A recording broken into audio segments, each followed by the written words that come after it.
How's everybody doing? Um, this week I thought I'd just give you a little update as to what's been happening with myself and my wife. If you tuned into my video last week, you'll know that I've been going through some stuff. My wife is in the hospital.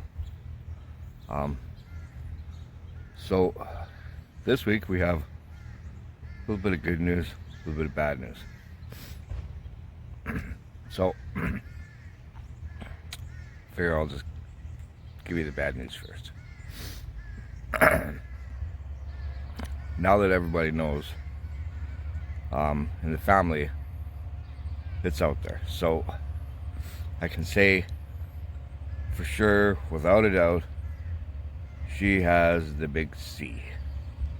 That's right, she's got cancer. She's got cancer in her hip. She's got cancer in her back.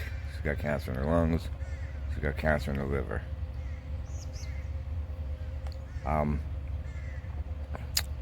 And her hip bone has 100 holes in it. Looks like Swiss cheese.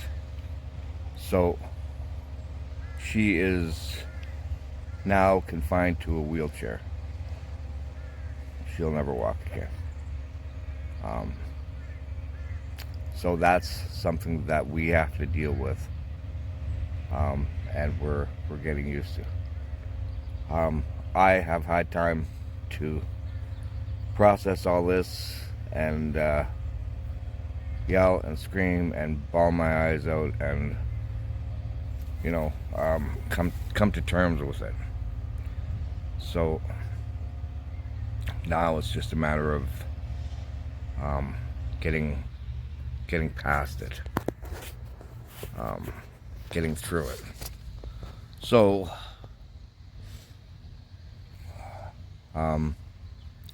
she's been in there 3 weeks, and the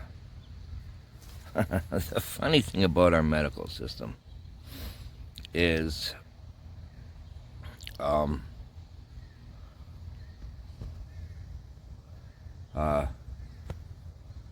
they don't want you in the hospital if they think there's someplace else that you can go.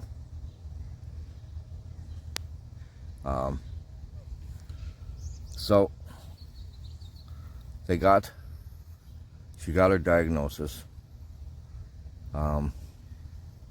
Cancer riddled throughout her body. So we assumed that she would be transferred to a cancer clinic out in the surrounding town. Anywhere other than the piece of shit hospital she's in. My God, this place is just atrocious.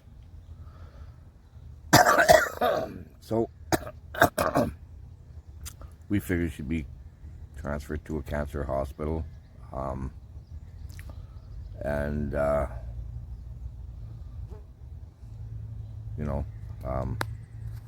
made an inpatient there, given her own room, and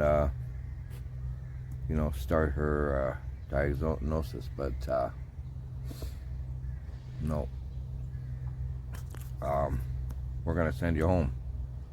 We want you to go back home. And she says, well, I live on an RV. There's no going back home. You can't get a chair in an RV. So I am essentially homeless. She says, oh, well, she says, you better find somewhere to live in a hurry, or you're going to be out on the street. Excuse me? Are you kidding me? Yeah, this is a day and age we live in. They will kick a 60-year-old person with cancer out on the street that's wheelchair bound in a heartbeat. This social services lady in the hospital said, oh yeah, she says, we'll send last week we sent a 90-year-old man to the hostel, or to a shelter. It's like, fuck, what kind of a fucking world do we live in where people would do that? You know, and I've been saying it for a while, and just fucking disgusts me. Disgusts me. The greed in this world is rampant. Rampant. We went to a coffee shop there. And it was run by East Indians. I got nothing. I'm not prejudiced. I got nothing against East Indians, except that they are one of the greediest people on the planet. Greediest people on the planet. We went there. We bought. She was thirsty, and she wanted a snack because, of course, the hospital food is like garbage. So I take her in there. I'm gonna go buy her a couple of yogurts and a couple of pops. Well, 2 bottles of 7-Up, 2 things of yogurt with a little fucking thing of granola on top. Just about $18. I almost hit the floor. My God, are you kidding me? $18 for 2 measly fucking things of yogurt and 2 pops. And then she had the audacity to try and charge me 35 cents for the freaking bag. And it's a paper bag. Are you kidding me? Oh my God, man. So, yeah. There's that out of the way now. Just saying. So, yeah. So now we managed to find her a place. A friend of hers stepped up. A friend of ours stepped up. That's lives by himself, old bachelor, wheelchair accessible. So it's like, great, all right. Well, let's see what we got to do to make this happen. We go to his place. Well, and kind of knew, but we didn't know to what extent. If you know, you know. This guy's a 60-something-year-old bachelor. Been a bachelor for, 3 or 4 years since his wife passed. And a bit of a hoarder, nonetheless. And hey, I'm not saying anything about hoarding, because if you do it right, it's everybody has a little hoarder in them. You never want to throw anything away, because just as soon as you throw it away, you're gonna need it. And he's not a bad hoarder. Don't get me wrong. His place isn't filled to the brim with stuff, but if he sees good metal parts or engines or stuff like that, a guy don't like to throw that shit away. A guy doesn't like to throw that shit away. I totally get him. So, it took a little bit to get it clean enough for the standards of my wife. So, a couple of friends of hers kicked in, and some friends of ours, and her girlfriend went in, and literally cycloned the place. Her friend and her husband. Went in and fucking tornadoed it. And it looks totally different than the way it was at our friend Steve's. And so just for reference, I'm gonna give it up. Um, I can't call it the RV anymore. Um, so I guess we gotta call her by her name, and her name is Lori. Um, so Lori has pretty high standards. Um, like when she was in the RV, um, it was spotless. It was freaking spotless. And I'm sorry, I should have done a. Well, she never wanted me to do um, a video of inside the RV because even though it was spotless, it was never ever good enough. So maybe that'll be a future future video. Yeah, yeah. So now I get to be the hoarder bachelor. Yay. Yeah, no. Just kidding. Just kidding.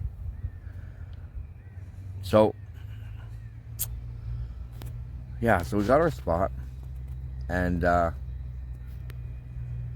we had to get her a chair, and we had to get her a commode, and a bed. How do you get a hospital bed? Well, I don't know how we did it, but we managed to pull it off. Her sister's boyfriend kicked in and managed to swing her an electric chair and a hospital bed. No mattress, just the bed. So, her occupational therapist at the hospital,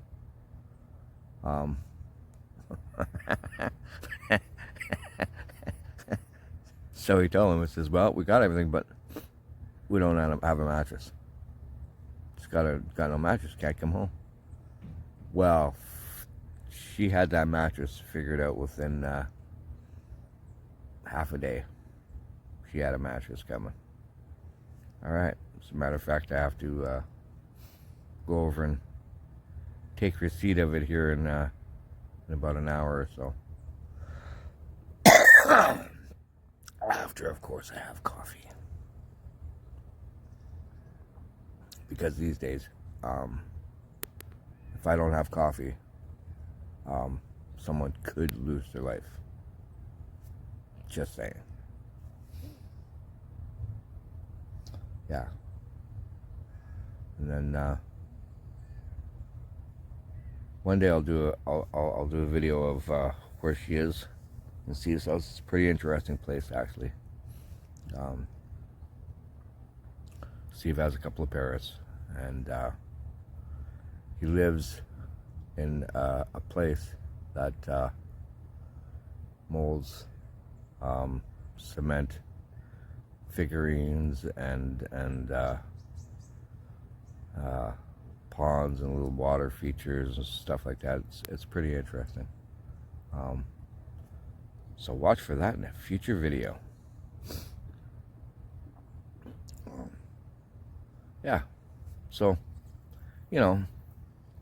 so that's where we're at. So we managed to get everything. Managed to find a place for her inside of a week. We found a place for Lori. We got everything she needs for that place. Inside wheelchair, like an electric wheelchair to bomb around in the house with, because of course it's got carpet. So there's that, and then we got manual wheelchair to be able to go out and